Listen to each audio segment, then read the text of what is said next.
Assalamualaikum warahmatullahi wabarakatuh. My name is Tinta Sakti Pribadi. I will continue the Fajar's presentation at on page 6 to 10. Plato and dialogue. At the beginning of what we know tend to think of as systematic Western philosophy, there was one influential thinker, a Greek philosopher, a Greek philosopher, the Greek philosopher Plato,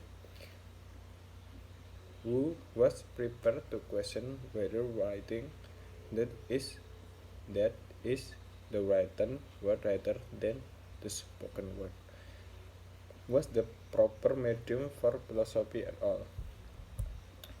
The early work of Plato, and perhaps some middle period one, are written in the form of dialogues, very much as if they were plays.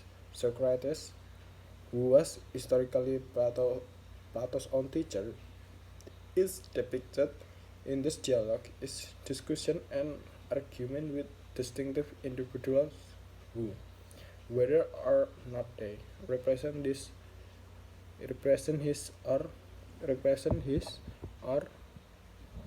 his or Plato's real contemporaries, and what and whatever the historical accuracy of Plato's portrait of Socrates have many of characteristic of flesh and blood people who might be met with everywhere at any time. The authors of this chapter was required talking philosophy, and another sub talking philosophy. The author of this chapter was required as an undergraduate of read his essays along to his university philosophy tutor and then defend what he had written again. Criticism. There was no question of handing in an essay to be read and getting it back with written comments and marks. In a revealing essay called A School for Philosophers, R.M. Harris, then professor of moral philosophy at Oxford University, write in praise of this approach to subject because his pupils are going to become politicians, school teacher, lawyer, journalist, and so on. Philosophy and literature.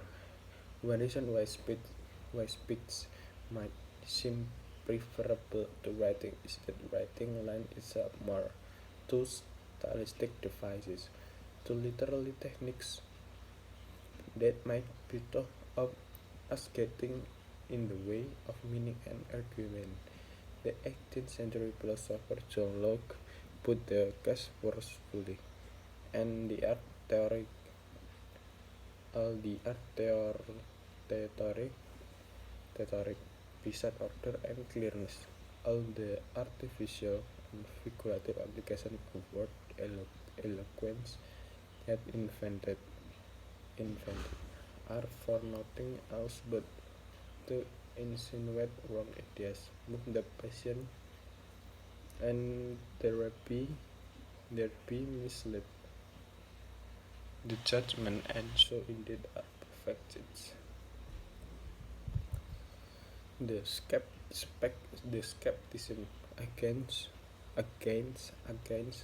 writing in general proceed from the same motive as a widespread but not universal tendency is in philosophy to value a particular style of writing, prosaic, plain, and unadorned. This line of thought is set out at some length by the philosopher R.G. Collingwood in his book Philosophical Method, 1933. From the point of view of literary form, this means that whereas the poet yields himself to every suggestion that his language makes and so produce words pattern lose beauty in sufficient reason for their existence. The philosopher's word patterns are constructed only reveal the thought which they express. So the next text will read by Kuko Himam Saputra. Thank you. Assalamualaikum warahmatullahi wabarakatuh.